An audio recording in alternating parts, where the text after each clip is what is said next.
गया है कि ट्रंप ने बाद में बातचीत की, दोनों को एक जैसा तौला और यहां तक कि कश्मीर को लेकर मध्यस्थता की पेशकश की। ये जो पाकिस्तान चाइना इंस्टीट्यूट है, ये चाइना में नहीं है, ये इस्लामाबाद में है। और इस्लामाबाद में पाकिस्तान चाइना इंस्टीट्यूट की रिपोर्ट ये बताती है कि ये असल में सीज फायर की जो पहल थी वो हुई थी पाकिस्तान की तरफ से। पाकिस्तान के डीजीएमओ ने भारतीय डीजीएमओ को फोन करके सीज फायर की अपनी मंशा से अवगत कराया था। तो जाहिर है वो लोग जो ये कहते हैं कि भारत ने न जाने क्यों उस समय मौका गंवाया और एक तरीके से किसी दबाव में सरेंडर कर दिया, ये बहुत बड़ा जवाब है उन लोगों के लिए, क्योंकि भारत अपनी तरफ से नहीं कह रहा है, पाकिस्तान की रिपोर्ट में ये खुलासा हुआ है। मेरे साथ मेजर गौरव आर्य जुड़ रहे हैं और मेरे साथ एयर मार्शल पीके श्रीवास्तव भी हैं। बहुत स्वागत है आप दोनों का, जय हिंद। सबसे पहले तो ये कि ये रिपोर्ट पाकिस्तान चाइना इंस्टीट्यूट की रिपोर्ट, और इसमें सिर्फ ये तो है ही कि डीजीएमओ ने फोन किया और पाकिस्तान के डीजीएमओ ने कहा कि भाई सीज फायर चाहते हैं हम लोग। तो अब दूसरे ये भी कि इसमें चाइना को हीरो और अमेरिका को विलेन पेंट करने की कोशिश की गई है। ये जो है पहला हिस्सा तो जाहिर है दुनिया जानती है, वही बात पाकिस्तान दोहरा रहा है, लेकिन इसका दूसरा हिस्सा क्या कहता है मेजर गौरव आर्य? देखिए, साफ सीधी बात है, चाइना की रिपोर्ट है तो जाहिर सी बात है इसमें चाइना हीरो है और अमेरिका इसलिए विलेन है क्योंकि चाइना की कंपटीशन अमेरिका के साथ है। तो जो अपनी रिपोर्ट निकालता है उसमें वो हीरो होता है और दूसरा विलेन होता है। दूसरी चीज दिनेश ये है कि सब देखिए, बात यह है कि चाइना को मुंह की खानी पड़ी, ये बात सच है। चाइना बिल्कुल सामने तो नहीं आया, लेकिन चाइनीज इक्विपमेंट सारा का सारा फेल हो गया, चाहे वो HQ9 हो, चाहे वो PL-15 हो। हम लोग आपके प्रोग्राम में एट लेंथ डिस्कस कर चुके हैं कि क्या क्या चाइना का फेल हुआ, क्या क्या चाइना का एक्सपोर्ट वाला वो क्रैश हो गया। तो अब चाइना कवर अप कर रहा है और धीरे धीरे इसकी, और कोई बात नहीं, इसकी परतें खुल रही हैं धीरे धीरे। अभी तो और रिपोर्ट्स आएंगी, जैसे कि गलवान में क्या हुआ था, चाइना ने बोला हमारा एक सोल्जर भी नहीं मरा, 1 साल के बाद बोला 4 मरे, फिर उसके बाद रशिया की रिपोर्ट आई कि नहीं इनके 47 मर गए। तो ये सारी की सारी बातें धीरे धीरे आती हैं।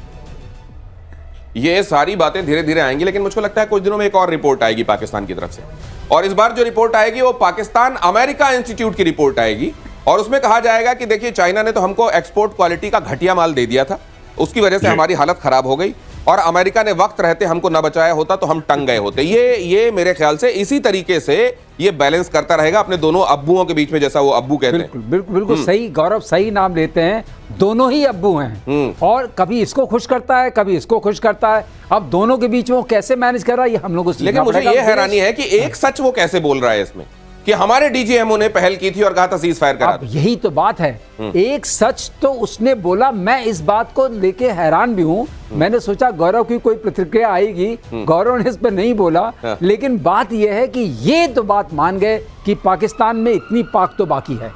नहीं, मुझको लगता है कि आप किसी किताब में अंदर झूठ परोस रहे हो तो कवर आप सच का चढ़ा देते हैं ताकि अंदर का कंटेंट आपको सच लगे। अब मैं बताता हूँ क्यों उनके अंदर ये बात उठी होगी। उन्होंने कहा अगर हमारी आगे वाली बात को किसी को मानना है जो आपने बोला, तो एक पहला वाला सच बोल दो, जिज्ञासा आ जाएगी, फिर उसके बाद जो बोलते रहोगे माना जाएगा सच, क्योंकि उसमें निकल रहा है चाइना हीरो और अमेरिका विलेन। ये वाली कहानी है ये। तो ये जैसे किताब में प्राक कथन लिखा जाता है ना, उसमें कुछ सच सच बोल दीजिए आप, उसके बाद पूरा कंटेंट झूठ परोस दीजिए। इस तरीके की पाकिस्तान चाइना रिपोर्ट है। अगली खबर यह है कि युद्ध के दौरान ईरानी राष्ट्रपति पर मोसाद ने किया था attack.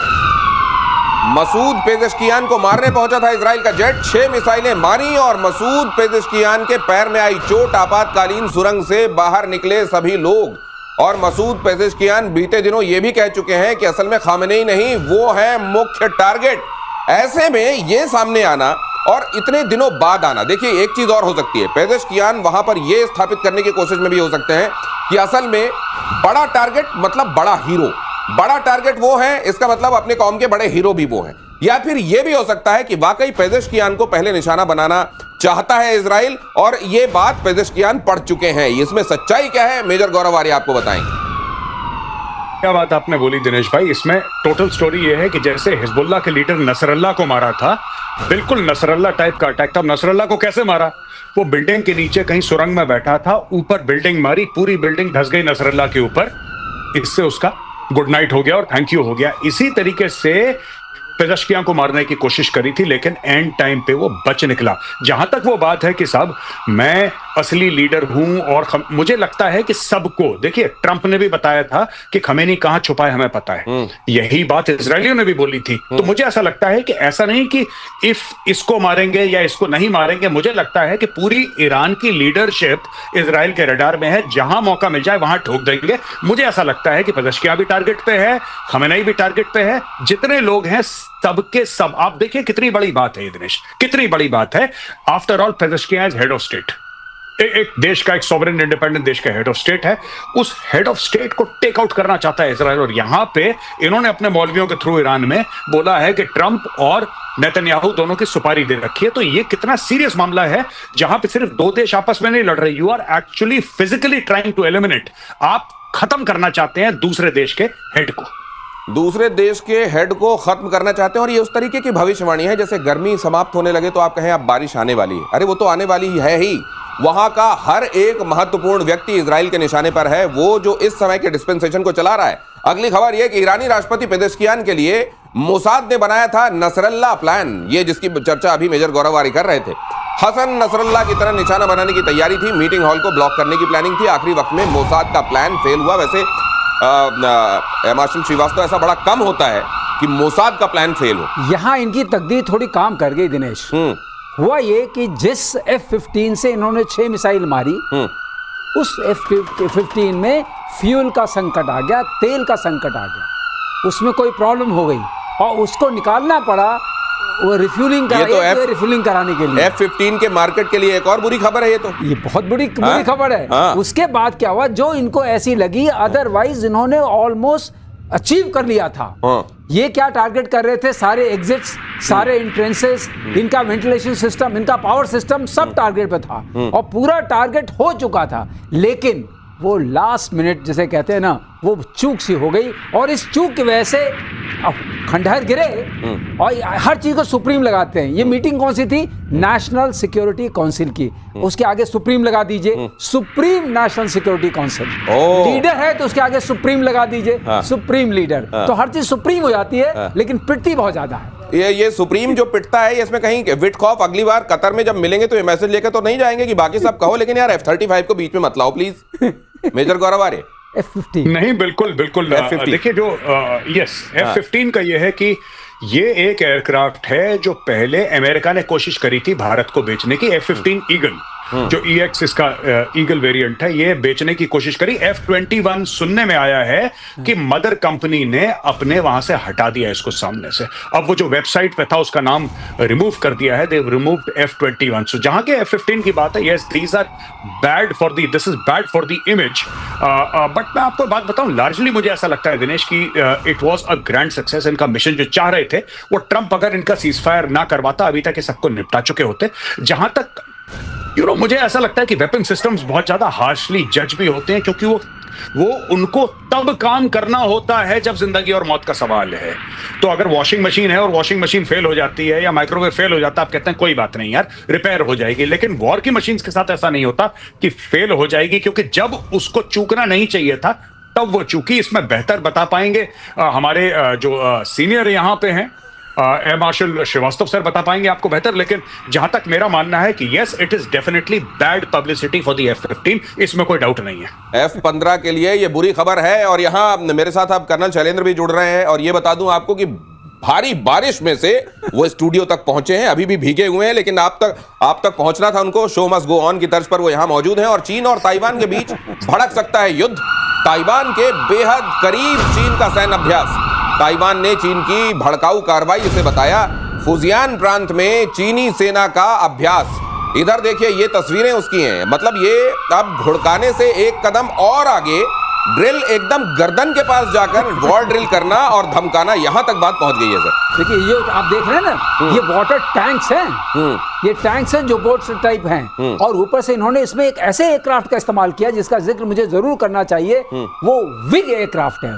Wig means wings in ground. अच्छा, ये एयरक्राफ्ट, आप होवरक्राफ्ट आपने देखा है, सस्ते से थोड़ा ऊपर चलता है।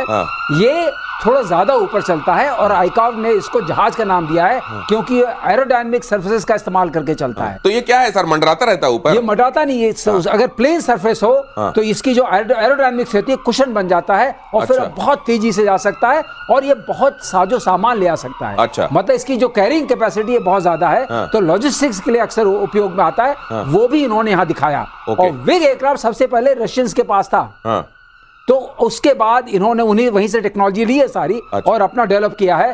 अगर विग भी एक्शन में आया है तो ये दिखाने की कोशिश कर रहे हैं कि लॉजिस्टिक्स भी हम सॉर्ट आउट कर रहे हैं और ये जो वाटर टैंक्स टाइप चीज दिखा रहे हैं इससे दिखाने की कोशिश कर रहे हैं हम आपके जो वैसे नुकीले और कटीले टाइप के जो तट हैं वहां भी पहुंच सकते हैं। तो ये एक्सरसाइज, लेकिन ध्यान रखिएगा रोनाल्ड रेगन भी वहीं पूरी की पूरी फ्लीट खड़ी हुई है साउथ चाइना सी में, वो भी इसको देख रहे हैं। तो इतना नहीं कि सब लोग देख नहीं रहे, इतना आसान नहीं होगा चाइना के लिए, लेकिन हाँ मसल फ्लेक्सिंग में आज सारी मसल दिखा दी हैं। ताइवान को लेकर डेडलाइन भी देते रहते हैं कर्नल साहब, इन्होंने कभी 35, कभी 37, कभी ये 40 तक हमारा ये डेडलाइंस और इसके बीच में ये ड्रिल। और जय हिंद, नमस्कार। अगर आप चाइना की ड्रिल ताइवान के ऊपर देखें तो गिनती में आता है ये 37वीं ड्रिल है पिछले 2 साल के अंदर। कभी वो बोलते हैं 24 एयरक्राफ्ट उड़ा दिए, कभी 20 मिसाइल उसके ऊपर से चली गई, जाकर समुद्र में गई। अटैक क्यों नहीं कर रहे? देखिए ये है स्ट्रैटेजी यूएस और चाइना जैसी कंट्रीज की, अटैक करूंगा नहीं और चैन से जीने दूंगा नहीं। चैन से जीने क्यों? क्योंकि ताइवान ने आप देखिए अपनी आर्मी को कहां से कहां बढ़ाया है, कितने जहाज खरीद रहा है, सब कुछ हो रहा है और ये सूट करता है किसको? यूएस को सूट करता है। तो ये एक तरीके का ना एक बिजनेस बन गया है, डराओ धमकाओ और एक ऐसा माहौल बनाओ कि दुनिया में आप ही फिर पीस करा लो। ज्यादा बड़ी बात ये है। तो आप दोनों तरफ से देखें तो एक हाथ में लड्डू और पता नहीं दूसरे हाथ में क्या है वो बोला जाता है। बट ज्यादा बड़ी बात यह है, आप मान लीजिए मेरी बात, चाइना अटैक नहीं कर पाएगा। चाइना के ऊपर इतना प्रेशर है कि वो अटैक नहीं कर पाएगा। यूएस हमेशा चाहेगा। नहीं, लेकिन इसका एक दूसरा पहलू भी है मेजर गौरवारी, और वो मैं आपसे जानना चाहता हूं कि इस तरह की मसल फ्लेक्सिंग बेशक दुनिया ये जाने, ये समझे कि ये केवल धमकाने के लिए है, डराने के लिए है, लेकिन ये होगा नहीं कभी। लेकिन उसके बावजूद वो कंट्री जो रिसीविंग एंड पर होती है उसको अपने साजो सामान बढ़ाने पड़ते हैं। नहीं, मुझे ऐसा लगता है कि होगा, आज नहीं होगा, कल नहीं होगा, 5-10 साल में जरूर होगा। China will make a move. उसका कारण है, मैं आपको बताता हूं। आज की तारीख में चाइना को ताइवान से डर नहीं है। क्या होता है कि हम लोगों ने ये सोचा था, मैं आपको सच बताता हूं, मेरे दोनों सीनियर हैं यहाँ पे, मैं आपको बताता हूं, पहले हमने ये सोचा था कि कोई भी लड़ाई, आज से 4 साल पहले एक एक्सेप्टेड ट्रूथ था इंडियन आर्म्ड फोर्सेस में कि कोई भी लड़ाई 1 हफ्ते से ज्यादा नहीं होगी। हम लोग बात करते थे कि 10 दिन, 15 दिन, 1 महीना तो बहुत ज्यादा है, 2 हफ्ते में निपट जाएगी। ये एक्सेप्टेड ट्रूथ था और हम लोग इसको कोट करते थे कि नहीं होगी, नहीं होगी, नहीं होगी। अब पता लगा कि रूस की लड़ाई जो यूक्रेन के साथ था 3 साल ज्यादा क्रॉस कर दी। अब ये सच हो गया कि हाँ, लंबी लड़ाइयों की तैयारी कर दो। एक जमाने में ड्रोन को कोई पूछता नहीं था, अब सब ड्रोन कर रहे हैं। आज की तारीख में क्या है कि ये जो अब एक एक्सेप्टेड ट्रूथ है कि चाइना कभी अटैक नहीं करेगा ताइवान को। हाँ, अभी नहीं करेगा, ये बात सच है, अभी नहीं करेगा। और ताइवान को डर इसलिए, और चाइना को डर ताइवान की टेरेन से शायद इतना नहीं है, उसको चाइना अपने, जिसको कहते हैं ना कि अपने चेसबोर्ड पे अपने पीसेस, अपने प्यादे सेट कर रहा है कि उसका हाथी कहां है, उसका घोड़ा कहां है, उसका वजीर कहां है, राजा रानी, ये सब चाइना सेट कर रहा है। जिस दिन ये सेट होगा, China will make a move. अगर चाइना भारत के खिलाफ मेक अ मूव कर सकता है तो ताइवान के खिलाफ भी कर सकता है। लेकिन ताइवान के खिलाफ क्या है कि वहां पे, जैसा सर ने बताया कि यूएसएस रोनाल्ड रीगन है, वहां पे कैरियर ग्रुप है, वहां पे अमेरिकन हैं, तो ये सारी की सारी गोटियां फिट अपनी चाइना कर रहा है। अगर चाइना को लगा कि ओपनिंग है और ज्यादा रिस्क नहीं है, China will go head. China करेगा जरूर ऐसा, लेकिन वो वक्त कम से कम अभी दिखाई नहीं दे रहा है, और ये होगा जरूर। अगर ऐसा होगा जरूर तो वो वक्त कौन सा है, यही $1 मिलियन क्वेश्चन है। और चीन के सुपर एच बॉम्ब, अब इसके बारे में खबर देख लीजिए, इससे दुनिया में दहशत है। बगैर रेडिएशन वाला ये बॉम्ब है सुपर एच, परमाणु बॉम्ब से भी घातक बताया जाता है। सुपर एच बॉम्ब थर्मोबैरिक हथियारों की तरह खतरनाक है। अब ये क्या नया निकाल रहा है सर चीन? ये नया, ये इसने ये निकाला है कि हाइड्रोजन से लेकर के जो बनाया, हाइड्रोजन बॉम्ब नहीं है, इसमें रेडिएशन नहीं है, लेकिन जो इसका टेम्परेचर है वो करीब 1200 से 1400 डिग्री हो जाता है। और मतलब सरफेस एरिया अटैक के लिए, एरिया डिनाइल के लिए, या उस तरह की बात करने के लिए कि उस पीरियड में आपको कोई एरिया नहीं मिले और लोगों को में पूरी दहशत फैलाने के लिए पूरा सक्षम है। और ये TNT में नियरली एक टैक्टिकल न्यूक्लियर बॉम्ब के बराबर है, तो इसलिए बहुत भयंकर है वो नॉन रेडिएटिंग बॉम्ब के हिसाब से। TNT में टैक्टिकल न्यूक्लियर बॉम्ब के बराबर, मतलब TNT जिससे विस्फोटक की क्षमता मापी जाती है, इतने TNT के बराबर ट्राई नाइट्रोटोलुइन, उसके हिसाब से अगर देखिए तो बड़ा घातक है ये। और एक पूरे इलाके में आग में हर चीज को झुलसाकर जलाकर भाप बना देने की, भाप बना देने वाला बात जो मेजर गौरव आर्य कहते हैं। मेजर साहब, ये आप जो कहते हैं मजाक में कई बार, ये वाकई भाप बना देने की तैयारी कर रहा है चीन? हाँ, ये जनरली जैसे फ्यूल एयर मिक्सचर होता है, या फिर आप जैसे सर ने बहुत अच्छी तरीके से समझाया कि raise the temperature in the area. तो जब 1500 डिग्री का टेम्परेचर रेज हो जाएगा तो लोहा भी पिघल जाएगा, इंसान की तो क्या ही बिसात है। तो मुझे लगता है कि चाइना और ये हथियार बना रहा है, और खतरनाक, और इसमें पोस्चरिंग और positioning is very very important. अगर चाइना और यूएस का कंफ्लिक्ट होता है, लड़ाई होती है, जिसके चांसेस बड़े कम है, लेकिन you prepare for the worst. मुझे ऐसा लगता है कि दुनिया को दिखाने के लिए भी चाइना ऐसे ऐसे हथियार बनाता है कि देखो भैया, हम तो तैयार हैं, हम यहां खड़े हैं, हम बिल्कुल खड़े हैं हमारे पास। अब देखिए, इन्होंने बढ़ा के कम से कम जो इनके पास शिप्स थे वो आज की तारीख में यूएस से ज्यादा हैं। आप ये देखिए ना, Chinese navy today is larger than the US navy. हाँ ठीक है, उनके पास 11 न्यूक्लियर एयरक्राफ्ट कैरियर हैं, और टनेज चाइनीज से कहीं ज्यादा सुपीरियर है, कैपेबिलिटी चाइना से ज्यादा सुपीरियर है। लेकिन एक मापदंड में चाइना आगे निकल गया, नंबर ऑफ वेसल्स। हाँ, वही ये जो थर्मोबैरिक की आप बात कर रहे हैं, यही ये जो बॉम्ब्स की बात कर रहे हैं, चाइना धीरे धीरे एक एक करके पैसा इसमें डाल रहा है, और अपनी कैपेबिलिटीज ऐसे, उसको पता है, दुनिया देख रही है।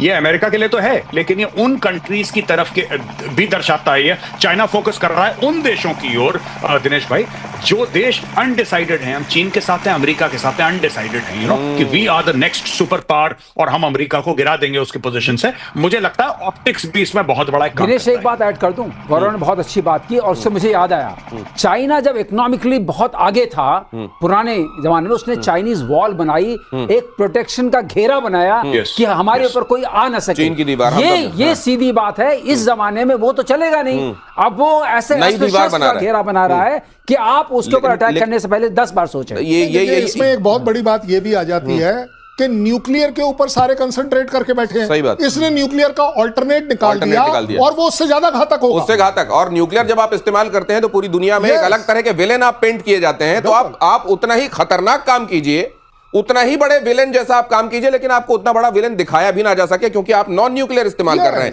यहां पर कैच है। अगली खबर यह है कि US warfare expert John Spencer ने एक बड़ा दावा किया है। भारत जो है वो पाकिस्तान में कहीं भी हमला करने में सक्षम है। ऑपरेशन सिंदूर में भारत की सैन्य क्षमता शानदार थी, उन्होंने कहा कि भारत ने दिखाया कि वो जो चाहे कर सकता है, और ये ऐसे व्यक्ति हैं जिनका वॉरफेयर के मामले में जो कहा हुआ है उसको महत्व दिया जाता है दुनिया भर में। जॉन स्पेंसर ने यह बात कही, ये जरा सुन लीजिए, और उसके बाद मेजर गौरव आर्य के पास चलते हैं। ये तो मेरे ख्याल से वहां मुनीर के तक पहुंचेगा, ये बात भी पहुंचेगी, और वो जैसे ये सुनेंगे तो कमरे से बाहर आते ही कहेंगे जीत गए हम। मुनीर को तो साहब ये सब पता ही है, मुनीर ने तो देखा। ये तो अमेरिकन जॉन स्पेंसर जो हैं, जो भी साहब का नाम है, ये तो बता रहे हैं, अपना एक व्यू बता रहे हैं, एनालिसिस बता रहे हैं ये। लेकिन मुनीर ने तो झेला है ना, वो ब्रह्मोस सर पे गिरते हुए, वो स्कैल्प, वो हैमर, वो सुखोई, वो रफेल, वो मिग, ये तो उसके ऊपर बरसा है बेचारे के ऊपर, मुनीर के ऊपर। तो मुनीर को तो क्या ही स्टोरी आप समझाएंगे। हाँ, अब ये पाकिस्तानी सबसे पहले कहेंगे कि ये रिपोर्ट गलत है, ये कहेंगे भारत और अमेरिका के रिश्ते बहुत अच्छे हैं, इसलिए भारत और अमेरिका ने मिलकर हमारे खिलाफ साजिश करी है कि सबको ऐसा बताओ कि हमारा मोराल गिरे, लेकिन हम जज्बे वाली कौम है, कलमा पढ़ के हमारा मुल्क बना था, और फतेह तो हमारी होगी। यही चलने वाला है, यही स्टोरी आगे की। कर्नल साहब, एक बहुत बड़ी बात है। देखिए, मुझे नहीं पता, मैं वेस्टर्न मीडिया का कोई बहुत बड़ा फैन नहीं हूं, और स्पेंसर के स्पॉन्सर करने की मुझे कोई जरूरत नहीं है। हमने जो किया है वो हमें पता है, पाकिस्तान कितना ठुका है पाकिस्तान को पता है, दुनिया को पता है। क्योंकि अभी अगर आप थोड़े दिन पहले देखें तो वेस्टर्न मीडिया तो क्रेडिट देने को तैयार नहीं थी। अब जैसे जैसे फैक्ट्स एंड फिगर आ रहे हैं कि पहले था कि घूसा मारा, नहीं घूसा नहीं मारा, अब लगा है कि टांग मारी है, टांग भी नहीं मारी है, अब लग रहा है कि किक लगी है पाकिस्तान को। अब ये तीनों तरफ से अगर आप देख लें, Spencer is only one of them. इसकी स्पॉन्सरशिप की मुझे जरूरत नहीं है, बट अपने आप में इस समय पूरा वेस्टर्न मीडिया पागलपन में छाया हुआ है कि अब एक एक कर जो इंडियन मीडिया ने चीजें कही थी, जो प्रूफ दिखाए गए थे, वो प्रूव होते चले जा रहे हैं कि वो सही है। और तभी आप देख रहे हैं आज पाकिस्तान की आवाम पूछ रही है, अगर आपने जीता तो क्या जीता। मैं मानता हूं उन्होंने जीता, और मैं हर बार बोलता हूं उनकी जान बच गई, लाखों पाए। जान बची तो लाखों पाए। और ईरान इजराइल युद्ध को लेकर एक बड़ा खुलासा आपके सामने रख रहा हूं। पाकिस्तान ने ईरान को पहले ही चेताया था। पाकिस्तान ने कहा था कि राइजिंग लाइन होने वाला है, ऑपरेशन को लेकर चेतावनी दी थी ईरान को। ईरान ने पाकिस्तान को गंभीरता से नहीं लिया। सोर्सेज बता रहे हैं कि जब ये बताया गया ईरान को, तो ईरान ने पाकिस्तान की इस बात को गंभीरता से नहीं लिया। और पाकिस्तान की दुनिया भर में जिस तरह की क्रेडिबिलिटी है, जाहिर है ईरान ने कुछ गलत नहीं किया, लेकिन इस बार पाकिस्तान झूठ नहीं बोल रहा था। इतनी पुख्ता सूचना पहुंची कैसे पाकिस्तान तक, मेजर साहब? देखिए, मैं आपको बताता हूं, ये भी बहुत बड़ा एक छलावा है, बहुत बड़ा झूठ है। पाकिस्तान क्या करता है, देखिए, पाकिस्तान ने ईरान को धोखा दिया, लेकिन पाकिस्तान एक होमोजीनियस एंटिटी नहीं है। जैसे पाकिस्तानी अमेरिका के साथ भी खेलते हैं और चाइनीज को भी अब्बू बना रखा है, उसके दो दो अब्बू हैं, राइट?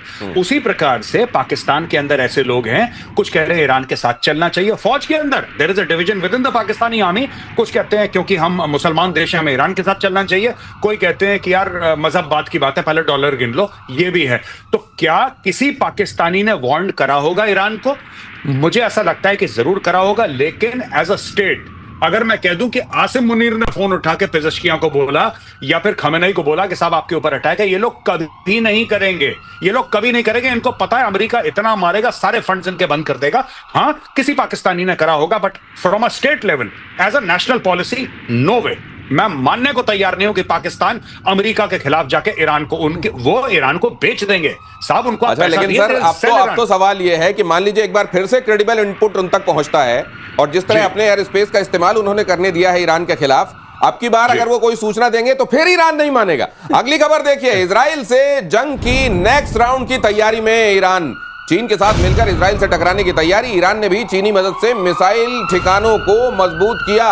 ये चीन कितनी मदद दे रहा होगा सर इस बार ईरान को?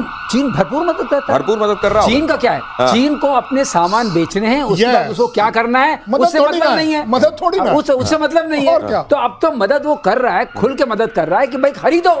तो ये वॉर फाइनेंस में सर जो मदद होती है, क्या वो इस तरह की होती है, मैं तेरे को बेच रहा हूं, यही बहुत मदद कर रहा हूं? मैंने बेचकर आपको ऑब्लाइज किया है। अच्छा, बेचकर ऑब्लाइज कर रहा हूं, ये ज्यादा बड़ी। देखिए कि अमेरिका ने सैंक्शन लगा रखा है और मैं आपको दे रहा हूं हथियार, फिर भी। उससे बड़ी बात यह है कि मैंने बेचा और आप तक पहुंच भी गया। अच्छा, अभी तो बेचा है, पहुंचा क्या है? पहुंचा क्या है? ये कह रहे हैं हम तैयारी कर रहे हैं, पहुंचेगा तब ना। और दूसरी बात जो आप कह रहे थे, पाकिस्तान से इनपुट शायद दिलवाया होगा इजराइल ने या अमेरिका ने। इनको इनपुट दो, ये नहीं मारेंगे। अच्छा अच्छा अच्छा अच्छा, ये भी बात होती है। अगर पाकिस्तान के जरिए इनपुट जाएगा तब तो कोई भरोसा नहीं करेगा। अगली खबर देखिए, सीज़फायर के बावजूद ईरान में मोसाद का ऑपरेशन जारी है। मोसाद के टारगेट पर ईरान के टॉप अधिकारी घात लगाकर खमेनेई के करीबियों की हत्या की साजिश हो रही है। आयतुल्लाह खमेनेई भी मोसाद के रेडार पर हैं। ये खबर ऐसी है जो हर कोई जानता है, लेकिन इसमें मोसाद लगातार कोशिश कर रहा है। इसमें नया एंगल यह है। अगली खबर फ्लैश कीजिए, भारत की ताकत से घबराया पाकिस्तान, परमाणु बम वाले बयान से लिया यू टर्न। शहबाज ने कहा परमाणु कार्यक्रम शांति बनाए रखने के लिए। अचानक ये जो पिछले 2-3 महीने में शांति के पुजारी हो गए मेजर साहब, ये कितने दिनों तक सद्बुद्धि कायम रहेगी इनकी? देखिए, बात यह है कि सबसे पहले ये लोग ऐसे धमकाते थे हमारे पास न्यूक्लियर है, हमारे पास न्यूक्लियर। 26/11 में भी हमने कोई रिस्पॉन्ड नहीं करा। दूसरी चीज है, जब इन्होंने कारगिल के ऊपर चढ़ दौड़े थे पाकिस्तानी फौज, तब हमने लाइन ऑफ कंट्रोल पार नहीं करा। एयरफोर्स का बहुत बेहतरीन काम था कारगिल में, आर्मी ने तो जो करना वो करा। अब प्रॉब्लम यह है कि आपने पाकिस्तान का ब्लफ कॉल आउट कर दिया ऑपरेशन सिंदूर में। आपने बोला कि होंगे तुम्हारे पास न्यूक्लियर, बेटा हम देख लेंगे, पहले टोकते हैं तुम्हें जो करना है तुम करो। अच्छा, अब ये क्या करते? अब ये चुप हो गए क्योंकि आपने न्यूक्लियर, सबसे बड़ी जीत है ऑपरेशन सिंदूर की, जो मैं समझता हूं, you called Pakistan nuclear bluff. अब इनको यही तो बोलना है। जो लोग कह रहे थे कि भारत की जमीन में घास नहीं उगेगी और 3-3 पुश्त तक भारत में कोई बच्चा पैदा नहीं होगा और भारत बिल्कुल ऐसा हो जाएगा, नस्ते नाबूद, पता नहीं काबूद बबूद, पता नहीं क्या क्या बोलते हैं, ये सब हो जाएगा। आज की तारीख में वही पाकिस्तान कहता है कि नहीं, ये तो शांति प्रिय है पूरा हमारा मामला, इससे तो हम बिजली निकाल लेंगे। जैसे ये ISPR DG ISPR के पिताजी आदरणीय इनके अब्बू जी जिन से बिजली निकालते थे, अब ये लोग निकालेंगे बिजली एटम से। ये कह रहे हैं ये लोग इट्स मेंट फॉर पीसफुल, और कह रहे हैं डेटरेंस के लिए, अगर कोई हमारे ऊपर हमला करे। तो मैं ये जानना चाहता हूं कि वो सब जो थ्रेट्स थी वो कहां गई यार? वो जो थ्रेट्स थी कि हम मिटा देंगे नामो निशान और दिल्ली बर्बाद कर देंगे और बंबई को राख में मिला देंगे, आजकल कहां है पाकिस्तान? चुप एकदम, क्योंकि आपने बोला कि तुझे जो करना है कर बेटा, हम देखते हैं। और ये ले मिसाइल और हम मारेंगे न्यूक्लियर, बेटा दूसरी ले। अब मुंह खोला, मुंह के अंदर जाएगा ब्रह्मोस तेरे। अब ये चुप हो गए, अब ये कुछ नहीं बोल रहे, अब ये शांति प्रिय हो गए अचानक। शांति तो आनी थी। देखिए, जब